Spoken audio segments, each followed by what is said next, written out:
Reporte 10. Entrevistas y comentarios con los personajes de la política, la economía, la sociedad, la cultura y el deporte que inciden en la vida de quienes habitamos en la península. Reporte 10, conducido por Lilia Arellano, Abelardo Martín y Francisco Rodríguez. Periodistas con 4 décadas de experiencia en prensa, radio y televisión nacionales. Reporte 10. Comenzamos. Muy buenas noches, bienvenidos a otra emisión de Reporte 10. Esta noche, junto con mis compañeros y amigos, Claudia Rodríguez. Claudia. Muy buenos días, buenas tardes más bien. O buenas noches. Buenas noches, ¿verdad? También con Alberto Pérez Blas. Buenas noches, Paco, buenas noches. Vamos a tener el gusto de platicar con el abogado Miguel Ángel Margain González. Él es egresado de la Universidad Panamericana, el mejor promedio de su generación en la Universidad Panamericana. Tiene también una maestría en la Universidad Británica de Cambridge y pues ha sido presidente de la asociación que se dedica a la protección de los derechos intelectuales de las personas. Fue también en el sexenio pasado director del Instituto Mexicano de Protección ¿Protección de qué? De la propiedad industrial. De la propiedad industrial. Mejor conocido como INPI. El INPI. Se parece un poco al INPI. Aquel viejo INPI, ajá, que era el Instituto Nacional de Protección a la Infancia. A la infancia. Bienvenido, que se convirtió en el DIF. Porque se convirtió en el DIF. Ahorita la basura. Ya no se parecen mucho sí. en cuanto a pronunciación. ¿Qué tanto protegemos en México la propiedad intelectual? Bueno, muchas gracias, buenas noches a todos, gracias al auditorio por esta gran oportunidad de platicar sobre propiedad intelectual. Y fíjate que algo que sí debemos trabajar, y con esto pienso contestar a tu pregunta, debemos trabajar en tener una cultura de propiedad intelectual. Porque en México, si bien somos un país muy creativo, tenemos mucho ingenio. Ustedes pueden ver las exportaciones, ahorita platicábamos de la universidad, en cuestiones de comunicaciones, en cuestiones de arte, en cuestiones televisivas, pues somos un país que exporta muchos contenidos, ¿sí? Pero todavía nos falta trabajar en una cultura de propiedad intelectual. Es sumamente importante, porque hoy por hoy, en una sociedad y economía del conocimiento, como la que estamos viviendo, en una economía naranja, en lo que estamos viviendo hoy por hoy, los activos de mayor valor económico en una empresa son los intangibles. Ajá. Son los derechos de propiedad intelectual. El activo más importante siempre en una empresa va a ser el ser humano, pero aquí el ser humano siempre va a producir, siempre hay mentefactura, lo cual tenemos que protegerlo. Y eso es a través de los derechos de propiedad intelectual que se convierten en el activo de mayor valor económico en una empresa. Totalmente. Nos falta mucho entonces para... Ahí vamos caminando, tenemos ya pues con muchas cuestiones en las universidades, ya se da, ya la materia de propiedad intelectual o cursos de propiedad intelectual no nada más son para abogados, ¿no? Sino son para todos, desde un arquitecto, los planos de un arquitecto son derechos de autor, un diseñador ni se diga, ¿no? Un comunicólogo, bueno, ¿de qué viven los comunicólogos? ¿De qué ustedes viven? Vamos a decir, la información que se puede dar a un entrevistado puede ser información pública, pero su mente ahorita está trabajando con lo que yo estoy diciendo para formular la siguiente pregunta. Ahí hay actividad intelectual. Entonces tú tendrás actividad intelectual en cómo haces una entrevista, cómo la conduces, cómo formulas las preguntas o cuando escriben, cómo redactan. Podrán hablar de temas de interés, temas que estén ahorita muy vigentes en la agenda nacional o que estemos oyendo todos los días. Y bueno, tú ves una nota y otra nota que hablan sobre el mismo, pero cómo se redacta, ahí está la actividad intelectual. Y es de los contenidos de lo que ustedes viven. ¿Todas las profesiones o todos los oficios pueden hacer esta protección intelectual o está definido? No, mira, no es bueno ser tajante cuando uno te podría decir sí. Todos. Aquí tú, como reportera, como comunicóloga, como toda la persona que nos está grabando con la cámara, también le está imprimiendo a su trabajo. En ese momento está diciendo cómo voy a hacer la toma o cómo nos dicen antes de póngase aquí, póngase allá, la luz, todo esto, todos te puedo decir. porque todo ser humano tiene actividad intelectual. Todos estamos pensando y esa actividad intelectual rinde frutos de los cuales yo me puedo y debo aprovecharme. Aquí hay que cambiar un poco o agregarle a aquel paradigma cartesiano: pienso, luego existo, luego tengo derechos intelectuales. Exactamente. O sea, pienso, luego existo, pero en esa existencia es explotar mi mente factura. Es muy importante. En esta cultura que estamos hablando, porque no nada más es que esta cultura nos falta mucho proteger, estamos en ese camino, sí debemos de tenerla, pero imagínate, o sea, tú vas protegiendo, pero no nada más es proteger para proteger, sino tienes que explotarla. Lo que tú quieres de la propiedad intelectual, ¿sí?, es explotarla. Fíjate que una vez vi un tuit para hablar de esto de propiedad intelectual. ¿Qué es? Un tuit que una señora decía: ya entendí lo que es la propiedad intelectual, y lo entendí al oír a mi hijo, a uno de mis hijos decir frente al otro: eso yo lo dije primero. Es aquí, los derechos de propiedad intelectual lo que van a hacer, o los efectos, es darte la exclusividad en lo que tú creaste, para que tú lo puedas explotar. En algunos casos, por tiempo determinado, ¿no? En otros casos, como el caso de las marcas, tú podrás seguir explotando tu marca, ¿sí?, por sécula, o sea, por sécula secular, por los siglos de los siglos, siempre y cuando la renueves cada 10 años y la uses. Porque los derechos de propiedad intelectual, esa exclusividad que te otorga el Estado, pues es para usarse, porque si no se convertiría en un obstáculo para otras personas. Exactamente. Entonces, te la doy, pero la tienes que utilizar, tienes que explotarla. Okay. Adelante. Perdón, ¿se podría decir, y es una duda que te planteo abiertamente, acerca de la naturaleza de la propiedad intelectual, ¿se podría decir que se reserva o se cuida, se asegura la propiedad intelectual cuando buscas una rentabilidad económica de eso que estás protegiendo? Esto es sumamente importante. Fíjate que aquí, cuando hablamos de propiedad intelectual, oye, tú me podrías decir, Miguel Ángel, a ver, estamos hablando de propiedad intelectual, pero hablamos de propiedad industrial en otros casos. La propiedad intelectual siempre viene de la actividad intelectual. O sea, toda actividad intelectual va a tener, es un derecho humano, es un derecho económico, pero derecho humano, que yo debo de tener, yo puedo tener la propiedad sobre mis creaciones intelectuales. Tiene dos grandes divisiones, que son los derechos de autor, por un lado, y la propiedad industrial del otro. La propiedad industrial son las patentes, las marcas. ¿Cuál es la diferencia? Si todo viene de la mente, porque la marca, un creador de una marca, un mercadólogo y todo, pues va a echarle coco, ¿no? ¿Cuál es la diferencia? Es el móvil que llevó a mi mente a trabajar. Si es un móvil netamente económico, ¿sí?, entonces estamos hablando de satisfacción de necesidades o diferenciación en el mercado. La satisfacción de necesidades, un invento es la transformación de materia o energía para satisfacer necesidades. La satisfacción de necesidades es un fenómeno económico, es algo económico, y las marcas para diferenciar en el mercado. Entonces, si yo voy para allá, es propiedad industrial. Por otro lado, el derecho de autor no necesariamente responde a un móvil económico.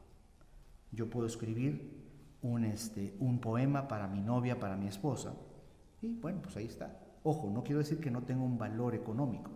Todo tiene valor económico, que puede ser cero, pero tiene un valor. Entonces, ese es el móvil.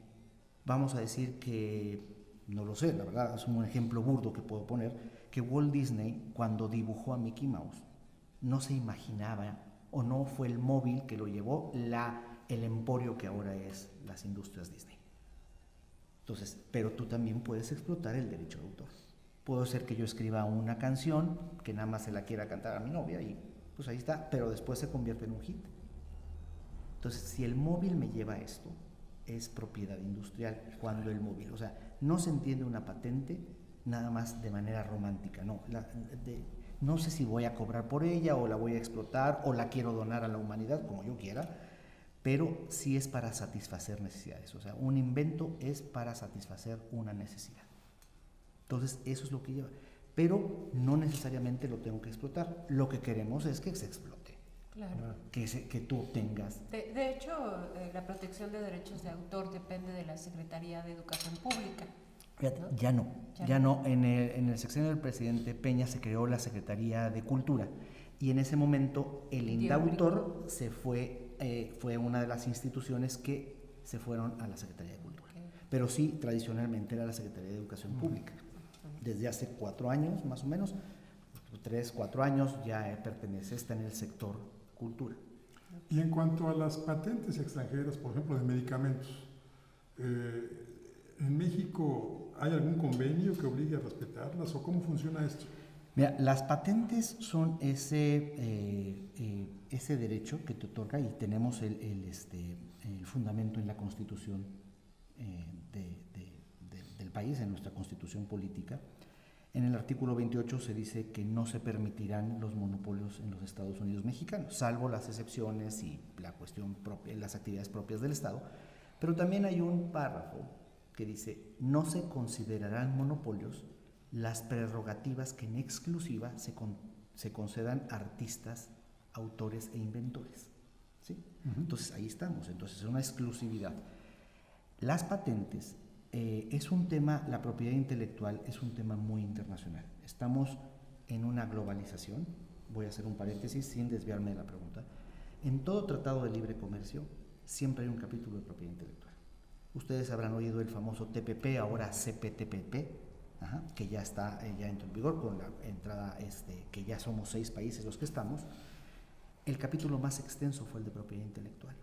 Ahorita que estamos oyendo noticias sobre Davos y la guerra comercial que hay en China, uno de los principales problemas que hay es la propiedad intelectual. Ahí estamos. En el TEMEC, uno de los capítulos, ¿sí? Uno de los capítulos que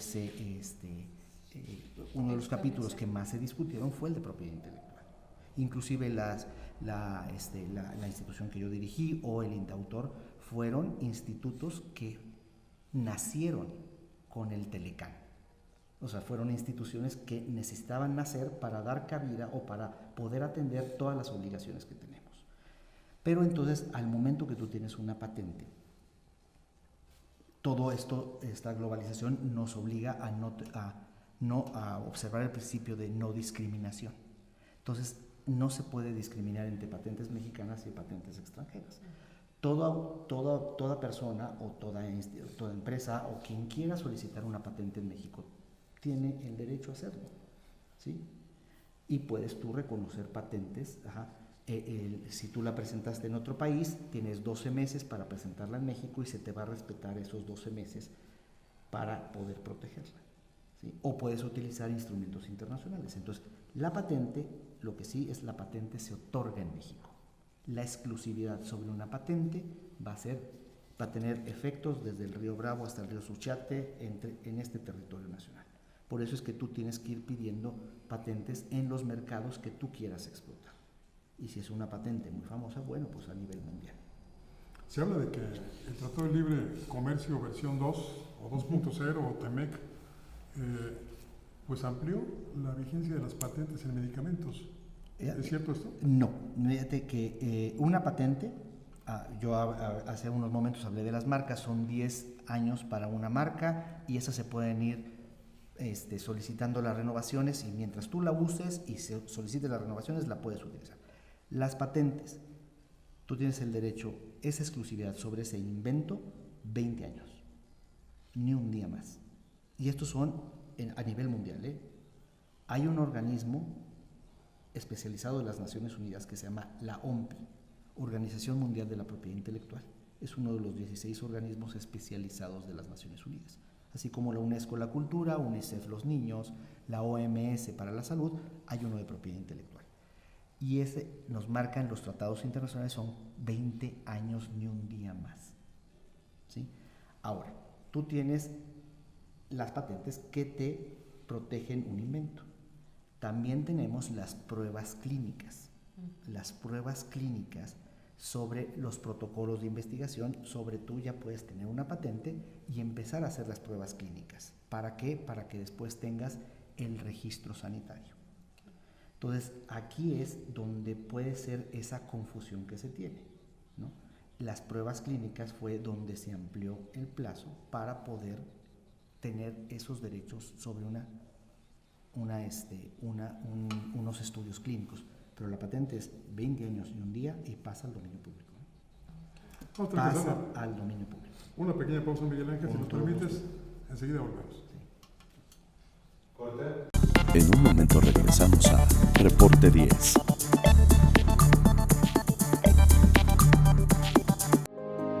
Las cosas que queremos, los proyectos que empiezan, las ilusiones concretadas necesitan una asesoría legal y una base concreta.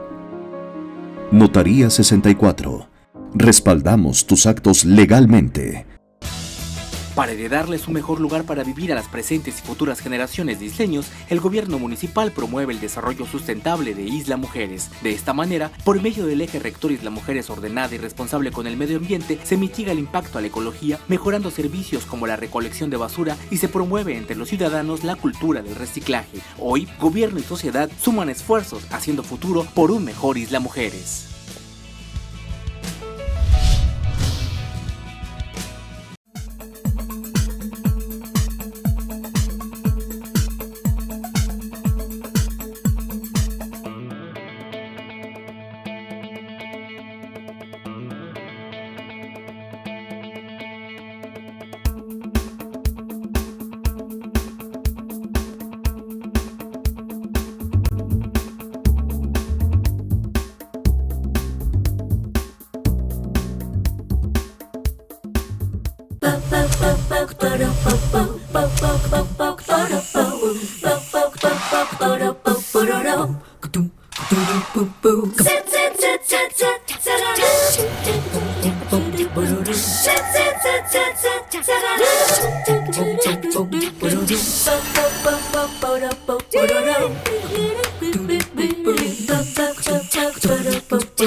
Para continuar con esta interesante entrevista, yo quisiera darle continuidad a la pregunta que hacía Paco, porque en el caso mexicano, por ejemplo, el mercado de genéricos, en cuestión de medicamentos, es un asunto de trascendencia para la población en la medida que se creó el mercado de genéricos intercambiables.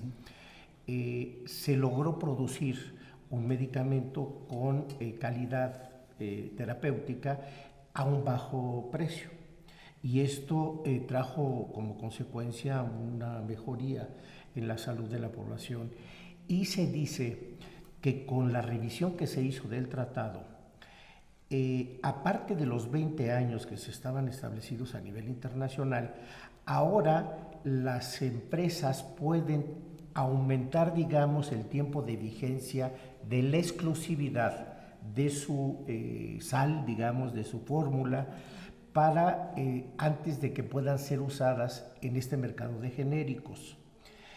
Aquí puede haber varias circunstancias. Tú mencionabas antes del corte el que se habían utilizado una ampliación en los tiempos de pruebas clínicas. Según tenemos entendido también, es a partir de cuándo se empieza a contar, digamos, la patente en cuanto al tiempo, pero al final el problema es que pareciera que la exclusividad la pueden mantener ahora las marcas hasta 30 años. ¿Qué opinas de esto? Fíjate, bueno, aquí, Roberto, gracias por darle continuidad a esta pregunta, porque es muy interesante y también hay que aclarar muchos puntos. Mira, aquí bien es cierto, tú hablas del mercado de genéricos, muy importante. Para que haya genéricos necesita haber medicamentos de patentes, ¿sí? O sea, necesitamos tener esa investigación. Para nosotros llegar a un medicamento, o las empresas o los investigadores, se invierten muchísimo dinero para poder llegar a algo, ¿sí? Y no solo muchos recursos, tanto tiempo, mente factura, recursos económicos y todo esto. Entonces, esa es la cuestión que el derecho que te da la patente, a poder tú recuperar algo y poderlo explotar. Ahora, los datos, vamos a ver, Medicamentos genéricos o biocomparables. Los genéricos son para los farmacéuticos químicos y los biocomparables para los farmacéuticos biotecnológicos, ¿no? O sea, pero genéricos, lo vamos a poner como genéricos. Medicamento de patente o medicamento genérico, para poder salir al mercado, necesita la autorización de COFEPRIS. Necesita el registro sanitario. ¿Estamos de acuerdo? O sea, uno u otro, vamos a decir, el ácido acetalicílico, que hace muchos años ya cayó al dominio público, ¿sí? Esa es la sustancia activa. El nombre, la marca de Bayer es aspirina. Entonces, pero eso no impide, la aspirina se sigue usando como marca, pero el principio activo, el ácido acetalicílico, ya cualquiera lo puede usar, ¿no? Porque ya cayó al dominio público. Para tú obtener los permisos de comercialización, necesitas también presentar datos clínicos, o sea, de que pues se hicieron una serie de estudios para que veas que sí tiene respuesta, que no hay efectos secundarios o todo lo que te marca la legislación sanitaria. Entonces, también esas pruebas clínicas, tú puedes tener un medicamento de patente y no hacer pruebas clínicas. Entonces, pues no vas a salir al mercado, no vas a poder salir al mercado. Pero tú, genérico, también tienes que hacer pruebas clínicas. Entonces, no te puedes beneficiar de algo que hizo alguien más. Eso es la cuestión. Aquí es que también le tienes que invertir. En una cuestión de inventos, tenemos dos grandes derechos o cuestiones que hay que observar en la balanza. Y en los farmacéuticos esto se ve más mejor. Tienes tú, por supuesto, recompensar y reconocer al inventor, y también tienes la cuestión de beneficiar a la humanidad, ¿no? Entonces, aquí es donde está el balance que debes de tener. Entonces, aquí es donde, bueno, te vamos a dar 20 años para que tú puedas recuperar tu inversión, y a los 20 años un día pasa al dominio público. Pero ¿cómo recuperar la inversión en 20 años?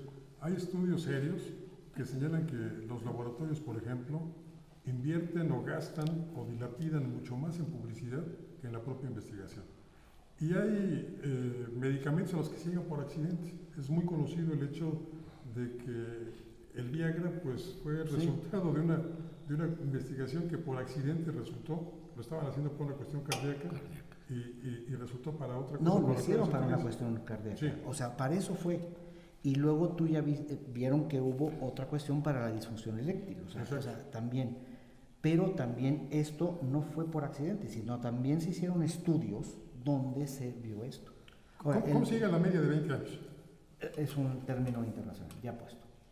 Ahora, las patentes, no creas que las patentes farmacéuticas desde el día 1 están produciendo. O sea, no, para esto tienes que hacer los estudios clínicos para poderlo sacar. Entonces estamos hablando que una patente farmacéutica empieza a ver resultados en el año 10. ¿Por qué?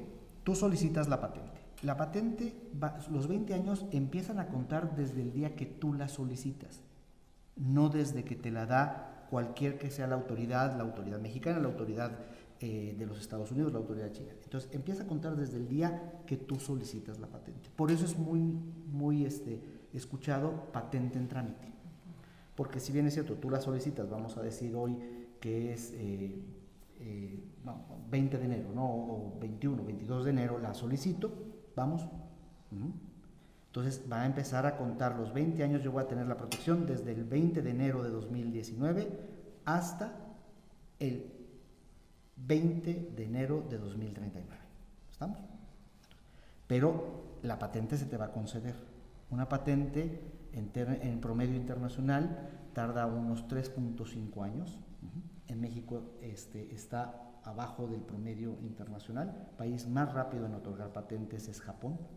No antes de 2 años, 24 meses más o menos. O sea, y esto puede ser, también tienes que ver qué patente te están solicitando. Las patentes mecánicas son más rápidas que las patentes biotecnológicas. Entonces, desde el día que solicitas, va empezando a contar. Entonces también, bueno, pues ya te tardaste 3 años en obtener tu patente. Y luego los datos clínicos para poder solicitar el registro sanitario. Entonces, todo ese tiempo, tú tienes la protección. Ya la puedes, una vez que ya haya sido publicada la solicitud, la puedes divulgar, por eso es patente en trámite, y lo puedes hacer. Pero en la cuestión farmacéutica, los estudios también dicen que y la experiencia también indica que va empezando a tener resultados o tener beneficios para poder recuperar la inversión en el año 10-12. Esto quiere decir que desde el momento en que se solicita uno puede empezar a explotarlo, independientemente de que en algún momento se rechace la misma. Eso es muy clave. Lo primero, lo que tú tienes que hacer cuando tengas un invento es solicita la patente. Solicítala por protección misma. Porque si tú la divulgas, vamos a decir inclusive en una cuestión académica, una exposición, todavía te protege, los tratados internacionales y nuestra ley de la propiedad industrial te dan 12 meses para solicitarla, ¿sí? Si pasan esos 12 meses, tú solita, vamos a decir que tú tengas un invento, tú solita te echaste la soga al cuello, porque tú la divulgaste y no lo hiciste. Entonces tú, al momento que la divulgas, ya está en el estado de la técnica. Entonces tienes 12 meses. Es lo mejor. Yo lo que le digo es, tenemos esos 12 meses, pero haz de cuenta que no existen. O sea, tú solicítala y vámonos. Miguel Ángel, has dicho, y es cierto, que en México no hay esta cultura de la protección a lo que pensamos, a lo que creamos.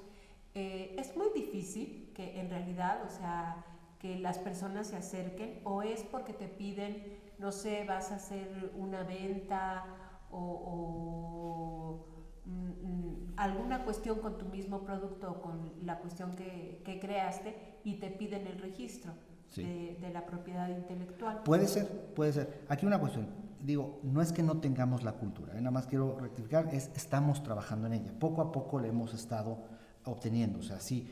¿Te acuerdas? El boom de la propiedad industrial, de la propiedad intelectual, si bien es cierto, esto data desde el siglo XIX, finales del siglo XIX, a nivel mundial lo empezamos a ver en los años 80, 90, ¿no? O sea, ahí es donde se da ya la importancia de la propiedad intelectual. Entonces, en México se está trabajando desde varios puntos de vista, desde las autoridades, las universidades, los particulares. Pero aquí una cosa es muy importante. Tener un derecho de propiedad intelectual no es obligatorio. Es optativo. ¿Sí? Yo puedo tener mi marca y la puedo usar. Si yo quiero tener la exclusividad sobre la misma, solicito el registro de marca. Si yo quiero tener la exclusividad sobre mi patente, sobre mi invento, solicito la patente. Pero no hay obligación. Claro, que si tú vas a concursar y vas a tener inversionistas que se van a asociar contigo, porque yo lo que estoy aportando a este proyecto es mi invento, claro, pues ellos van a decir, ¿sabes qué? Lo que sí necesitamos es que me des la exclusividad. Claro. Exactamente. ¿Y los precios son diferenciados de acuerdo a la patente que busques? Fíjate que hoy por hoy las patentes es según el número de lo que va a tomar el examinador. Una patente es más cara que un registro marcario, ¿sí? En las patentes, si tú revisas las tarifas que cobra la autoridad correspondiente, pues vas a ver que si tú eres un inventor independiente, un centro de investigación, ya sea público o privado, o una institución de educación superior, vas a tener un descuento. Okay. En las marcas no hay descuentos. ¿Por qué? Porque la marca lo que quieres es que empiece a producirte luego. La marca no es como la patente, la marca te debe de estar produciendo luego. O sea, esa es meterla al mercado. Para eso también tienes que hacer tus estudios de mercado, pero eso ya cada quien lo sabrá. Entonces, según el número de contenido de la patente, es lo que te van a cobrar. O sea, el precio de una patente incluye ciertas hojas, se mide por hojas, y ya si tú te pasas, pues ya te van a cobrar porque involucra más una patente biotecnológica de trabajo para un examinador que para una patente mecánica. Una patente mecánica puedes tener. O sea, los expedientes de registro de marca pueden ser te gusta 10 hojas cuando mucho. Y una patente, pues pueden llegar a cientos o miles o volúmenes. El éxito de una patente, es la redacción de la misma. La redacción. ¿Que esa la hacen ustedes? Sabes que no, el solicitante. Una autoridad no te puede hacer una solicitud, no te puede hacer, porque pues habría un conflicto de intereses donde yo voy a revisar algo que yo redacté, no se puede. En todo caso habría que acudir a un experto, un abogado. Claro, muchas veces el inventor, quien mejor la conoce es Celso, o un ingeniero, no nada más abogado. El abogado te va a decir los pasos legales, pero una redacción, en los institutos que se dedican a, bueno, las instituciones, los institutos nacionales o las dependencias nacionales de propiedad industrial, por lo general no nada más hay abogados, hay ingenieros, porque ellos son especialistas, altamente calificados. Entonces, también se dividen en materias, ¿no? O sea, no un biotecnológico, un QFB, no te va a estar revisando una patente mecánica o eléctrica, y tampoco un ingeniero en mecatrónica, pues te va a decir, oye, me meto a la patente biotecnológica donde hay cadenas de DNA. Entonces, es sumamente especializado esto. Por eso el estudio lleva mucho tiempo. Vamos a otra pausa, pero enseguida volvemos. En un momento regresamos a Reporte 10.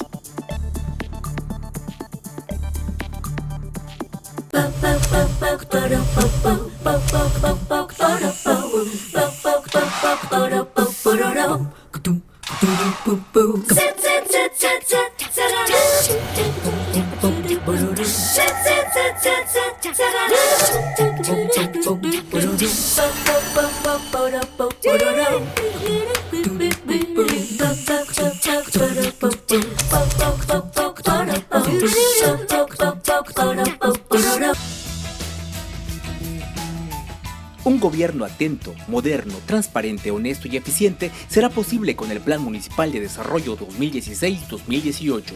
A través del eje rector Isla Mujeres de Buen Gobierno se garantizará mejor atención a la ciudadanía con un gobierno cercano y de puertas abiertas. Hoy, gobierno y sociedad suman esfuerzos haciendo futuro por un mejor Isla Mujeres.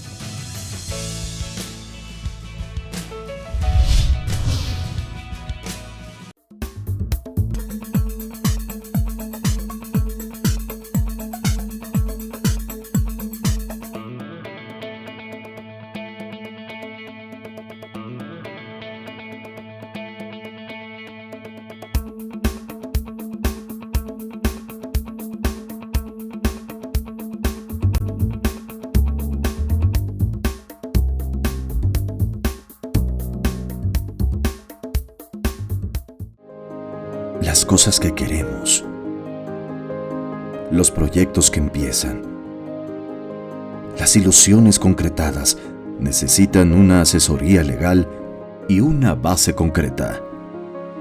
Notaría 64. Respaldamos tus actos legalmente.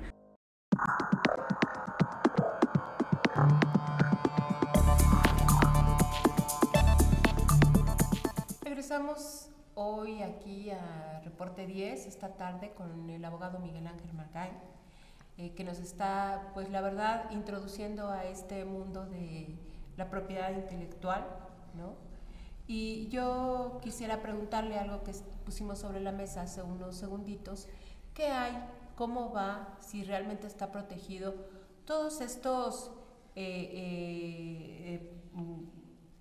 productos como el tequila, el mezcal mexicano, porque bueno, pues hoy sabemos que aunque hubo un boom del tequila, de todos estos productos originarios del maguey, pues ahora también se producen hasta en China, ¿no? Claudia, muchas gracias por esta introducción. Es el tema, vamos a decirlo, de las denominaciones de origen. Y a partir del año pasado, en 2018, que hubo una reforma a la ley de la propiedad industrial, también tenemos indicaciones geográficas en nuestro país. Como tú bien dices, bueno, pues son productos que son reconocidos. Tú decías, bueno, el maguey, y también mencionabas a otro país, a China. Te voy a decir, pues también en México hay vinos, y también en Chile hay vinos, y en Argentina hay vinos, ¿no? No son exclusivos de Europa, la vid. La única cuestión aquí es, nosotros podemos producir en México vinos, pero no le podemos poner la denominación de origen Ribera del Duero. Claro. Aquí hay empresas, hay una empresa mexicana de varios años que está aquí en Querétaro, que también produce vino espumoso. Se puede producir vino espumoso, pasa nada. Lo único que no le puedes poner la denominación de origen champaña. ¿Por qué?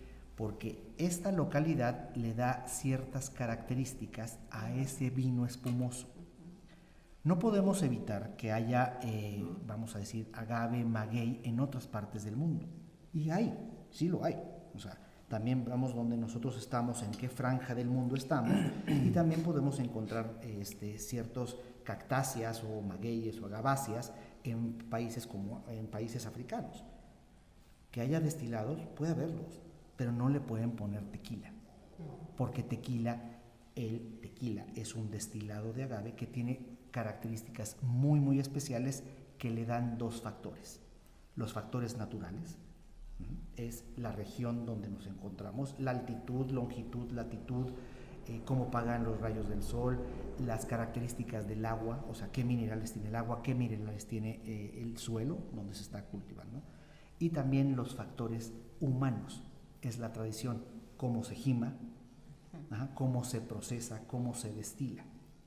Entonces, esas son las características que le dan a ese destilado de agave que se produce en la región que comprende la denominación de origen tequila, que le puedas dar esa denominación. Pero Tequila es una población de Jalisco. Sí. Y de ahí se origina el nombre. En alguna ocasión el entonces gobernador del Estado de México, Arturo Montiel, platicaba que él no sabía que Tlalnepantla era una región tequilera porque estando en un hotel japonés vio en el Servivar que había un tequila muy extraño y entonces sacó la botella del Servivar y vio que era producido en Tlalnepantla, Estado de México. ¿Es tequila eso, aun cuando no se podría haber estado en envasado y que haya venido en granel desde los municipios, desde el estado de Jalisco? Vamos a decir, la denominación de origen tequila abarca todo el estado de Jalisco, algunos municipios de Nayarit, unos municipios de Michoacán, unos municipios de Guanajuato y unos municipios de Tamaulipas, ¿sí? Entonces, cuando hay una declaratoria, me voy a regresar un poco. Una denominación de origen es un signo distintivo, comparte ciertas características, esto hay que tomarlo mucho cuidado, con las marcas. Las marcas te distinguen productos, entonces aquí te distingo un producto, pero es tal el grado de distinción que este signo distintivo ya no es propiedad de un particular. El Estado mexicano es el titular de las denominaciones de origen. O sea, es el Estado mexicano. No es de Jalisco, no es de Guanajuato, es del Estado mexicano, pero sí lo limitamos a una región. Entonces, ahí se produce, ¿sí? La cuestión es que puede ser envasado en otra parte, pero la producción de tequila nada más puede darse en esto para que la autoridad, en este caso el INPI, le dé la autorización de usar la denominación de origen tequila. El guardián de las denominaciones de origen, el que administra la denominación de origen en México, la titularidad es el Estado mexicano. Quien lo administra es el INPI, quien te da la autorización. Entonces, tú puedes tener inclusive destilados de agave de otras partes del país, pero no le puedes poner la denominación de origen tequila, porque nada más puede provenir de ahí. Y te voy a decir, tenemos un consejo regulador del tequila, que como yo lo he dicho, o sea, lo más bonito del tequila, sí es cierto, la mexicanidad y todo, pero es su consejo regulador y la Cámara de la Industria Tequilera, porque sabes que son sumamente unidos, van por un solo objetivo, que es la protección del tequila. Por eso es tan importante y el boom que ha tenido el tequila y la presencia que tiene el tequila. ¿Y en el caso del mezcal? Mira, nada más, y ahorita que estábamos hablando de productos de vino, también tenemos destilados de caña de azúcar. Hay el ron y hay destilados de caña de azúcar en muchas partes del mundo. Pero tenemos una caña de azúcar que se da en Uruapan, en Michoacán, ¿sí? Es un destilado de caña de azúcar, en donde las características que les da el Cerro del Charanda y la tierra que está ahí, si ustedes han ido, hay tierra muy rojiza que tiene ciertas propiedades, a esa caña de azúcar tiene ciertas particularidades. Y entonces ese destilado de caña, que podría ser un ron, pero con esas características que le da, se le llama charanda. Es una de las denominaciones de origen que tenemos. ¿Y el sotol igual?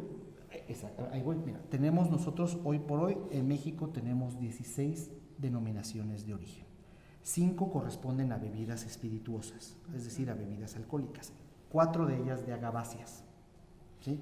Que es el tequila, el mezcal, sotol, que lo dijiste, sotol, que es la región que abarca Sotol es Chihuahua, Coahuila y Durango, y el Bacanora, que es de Sonora, ¿sí? Que también es.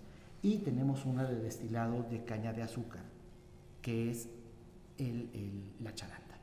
Luego tenemos 3 denominaciones de origen de productos no agrícolas, que es artesanales, que vamos a hacer la Talavera de Puebla, ¿sí? Tenemos Olinalá, las cajitas de Olinalá, o sea, es una madera muy particular que solo se da en esa región del mundo, no del país, del mundo, que permite que le pongamos Olinalá. Pero también están las cuestiones naturales y la cuestión humana, la tradición, cómo se trabaja, ¿sí? Porque tiene sus lacas. Y tenemos el ámbar de Chiapas, que hay ámbar en otras partes del mundo, pero tiene ciertas particularidades el ámbar de Chiapas. Entonces ahí ya llevamos 8 y nos faltan 8 que son productos agrícolas. Tenemos 2 de café, café Veracruz y café Chiapas, ¿sí? Porque tienen ciertas características.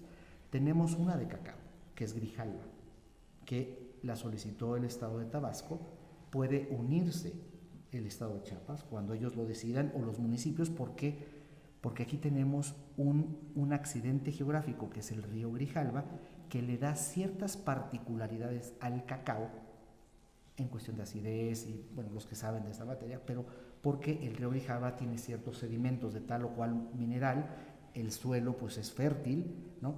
Y eso hace que ese cacao Grijalva se distinga del cacao ecuatoriano, o del cacao brasileiro, o del cacao de Camerún o de países africanos. Entonces tenemos eso, tenemos 2 chiles, el chile habanero de la península de Yucatán, que las características de la península de Yucatán le dan a la caipsina y todos esos elementos. La caipsina es lo que nos pica. Y hay otra denominación de origen de Chile, que es el yagualica, que es de ciertos municipios de Jalisco y ciertos municipios de Zacatecas. Para que entendamos que es el yagualica, es con el que se hace la torta ahogada. Tiene ciertas particularidades. Y luego tenemos arroz del estado de Morelos, vainilla de Papantla, ¿no? Vainilla, que ese sí es un producto netamente mexicano, ese sí es endémico de México, que ya se llevaron a otras partes del mundo, pero la vainilla de Papantla tiene ciertas características. Y bueno, ya me perdí, ahorita llevamos 8, y habíamos 2 cafés, 2 chiles, arroz del estado de Morelos, vainilla de Papantla, y vainilla de Papantla tenemos, bueno, ahorita me acuerdo de las otras, ¿no? Y en cuanto a cuestiones artesanales, por ejemplo, los bordados nayaritas que ahora se han popularizado con diseñadores italianos, ¿ahí qué se puede hacer? Fíjate que son los bordados, aquí la cuestión es que hay que ver que se le dé el reconocimiento al folclore y a los conocimientos tradicionales. También los conocimientos tradicionales, tenemos el folclore, pero conocimientos tradicionales son los remedios caseros o los remedios que se van transmitiendo de generación en generación y que son tradicionales. Entonces aquí esto ya no entra en la ley de la propiedad industrial, pero sí en la ley de folclore, en la ley del derecho de autor, donde las expresiones culturales mexicanas se deben de proteger. Esto quiere decir que también cualquiera que se beneficie, vamos a decir, hoy por hoy tú quieres hacer una propaganda en donde tengas tú al Ángel de la Independencia, pues tienes que pedir un permiso al instituto correspondiente para que tú puedas explotar esa imagen, y tienes que pagar ciertos derechos. En este caso, a los bordados es pues que se le reconozca, y también en algún momento pues generar con los mecanismos jurídicos, y que ya las autoridades, ahorita hay un fuerte movimiento de esto, que las autoridades busquen los mecanismos para poderles reconocer y dar también a las comunidades el reconocimiento, y qué mejor que pudiera ser un reconocimiento pues en numerario, en económico, ¿no? Claro. Pero sí es algo interesante en el que tenemos que trabajar. Sí. Alberto, si quisiera cerrar la elección, nos queda un minuto. Solamente muy rápidamente yo tengo una duda, y es el manejo publicitario que se realiza de manera engañosa sobre lo que podríamos llamar marcas. No sé si se han percatado del Instituto Politécnico Nacional, en donde sale un médico con el logo del Instituto Politécnico Nacional, anuncian un producto, y quien lo está viendo asocia a la institución, ¿no? Que no sé si le podríamos considerar como una marca, porque es el logo del instituto, con el producto que se está anunciando. En ese sentido, por ejemplo, se decía que el Instituto Politécnico no ha podido evitar que se dé este tipo de circunstancias porque no tiene la posibilidad de evitar que alguien use su logo, porque no hay una inducción, no dice, oigan, yo, ¿no? Pero el hecho asociativo hace que quien lo percibe como una publicidad para un producto con el prestigio de una institución como esta. No sé si se han percatado de este fenómeno. Sí. Mira, aquí la cuestión es el Politécnico Nacional de entrada es un logotipo de una institución de Estado que también puede estar con registrado de marca. Según recuerdo, sí están registrados como marca los logotipos del Politécnico Nacional, también la UNAM, todo esto. Y voy a hacer, son los institutos o los centros de educación superior que más solicitan patentes en México. El Politécnico, ¿cierto? Y la universidad y el Poli, bueno, también con su institución que depende de ellos, el Sinvestab también es y ya lo que vemos es que ya las están explotando, eso es muy bueno. Pero aquí hay que ver si esa asociación, como tú dices, sí podría haber un caso, pero como todo caso, ¿sí?, que se lleva al terreno, vamos a decir, legal, administrativo y luego judicial, los factores, las pruebas son lo más importante. Entonces, aquí en este caso, pues yo lo que vería es hacer un estudio de mercado para ver si el uso de esa marca, si la están usando para promocionar los mismos productos, que podría decir, oye, yo la estoy usando accidentalmente, ¿no? Accidentalmente, pero también hacer un estudio de mercado. Usted compra tal producto porque usted ve el logotipo de tal o cual institución que siente usted que lo está respaldando. Entonces, en ese caso, pues podría haber un uso no justificado de un logotipo.